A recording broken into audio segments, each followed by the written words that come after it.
Okay, we are going to do required reading, chapter 14, Troubled Times.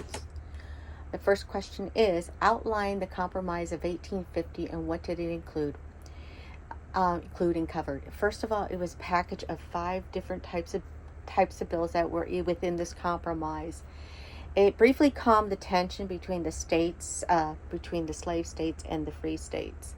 First stipulation, California was to be a free state. The second stipulation, the Fugitive State Act of 1850 basically stated if a slave escaped to a northern free state, it was against the law for them to hide that slave, and anybody who helped hide that slave or the slave himself, the slave would have to go back to their master. To anyone who hides them will actually have to be fined or possibly jailed. If a slave escaped, it was responsibility. Again, it was a responsibility to have the free state to send the slave back. Slavery trade was banned in D.C. However, slaves were not banned in D.C.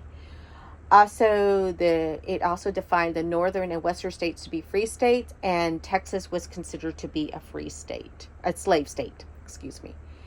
For the state of New Mexico and Utah, basically the popular majority vote ruled whether slavery was going to be legal or not. Why were there so many North opposed to the Fugitive Slave Act? A lot of Northerners were actually against slavery, and they did not agree with it, and it took away, basically, they just did not agree with slavery. These personal liberties stood clear-cut example of Northerners users states' right to oppression to federal power, while providing evidence to Southerners and Northerners with respect to the Fugitive Act. Slave owners had property rights.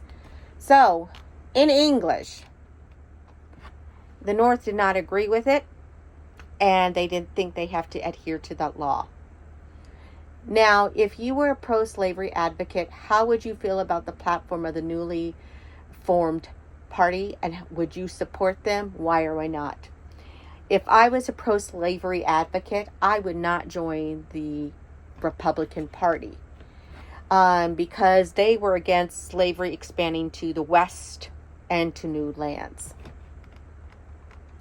Explain the Kansas and Nebraska Act. This actually allowed states to have the popular vote to make slavery legal or not. This was known as popular sovereignty, dictating the states have a right to decide whether they want slaves or not.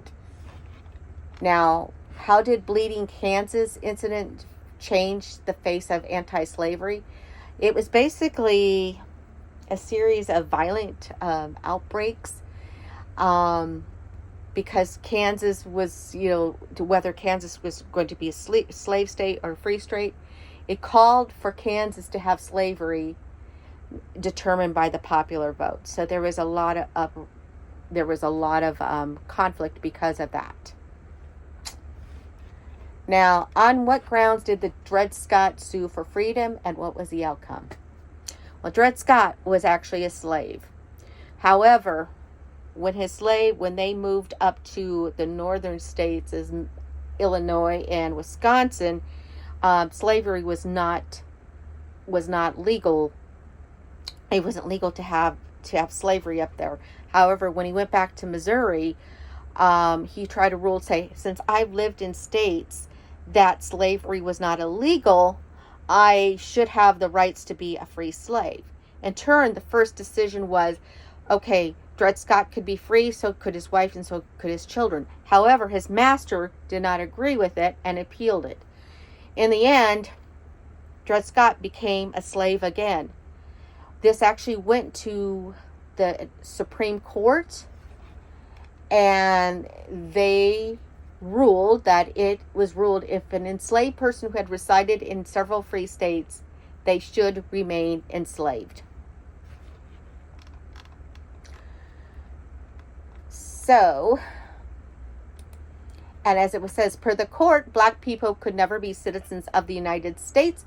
Further, the court ruled that Congress had no authority to stop the limit and spread of slavery into new territories. Okay, explain the Lincoln and Douglas debates. It was basically, you had Stephen Douglas versus Abraham Lincoln.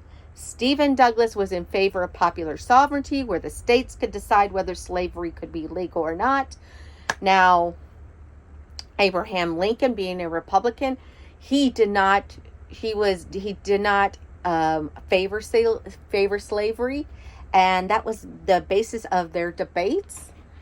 It was stated, and I am going to quote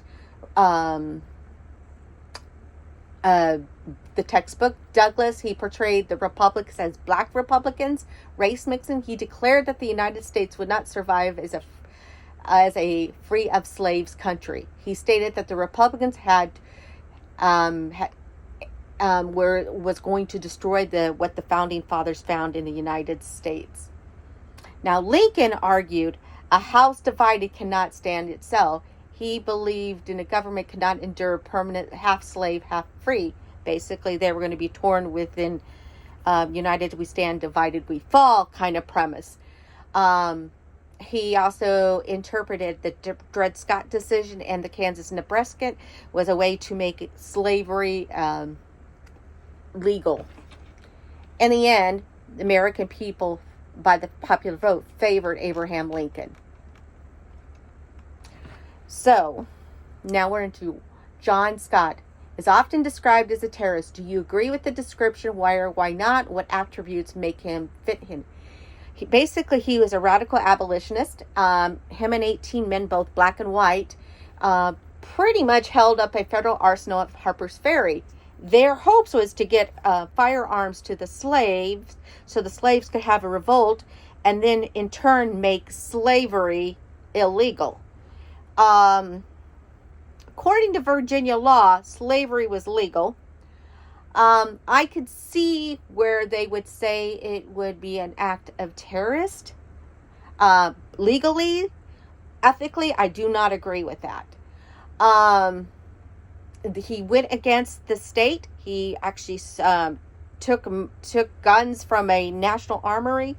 I can see where this would be considered terrorism, according to the state, the law of Virginia. Again, personally, I do not agree with it. I do think slavery should have been illegal. Ethically, it was wrong. It almost would be like Adolf Hitler, where the Germans had a lot of legal laws, but ethically, they were wrong. Finally, 9. Why do you think Lincoln was able to win the 1860 election when he had no Southern support? Well, there was a conflict between the Democratic Party, between Jefferson Davis and Stephen Douglas. So the vote got split by the Democrats. However, the popular vote went to Abraham Lincoln. And so therefore he was able to win the popular vote. Now when this happened, because Lincoln took, that's when states started seceding from the Union, such as South Carolina. And that's it.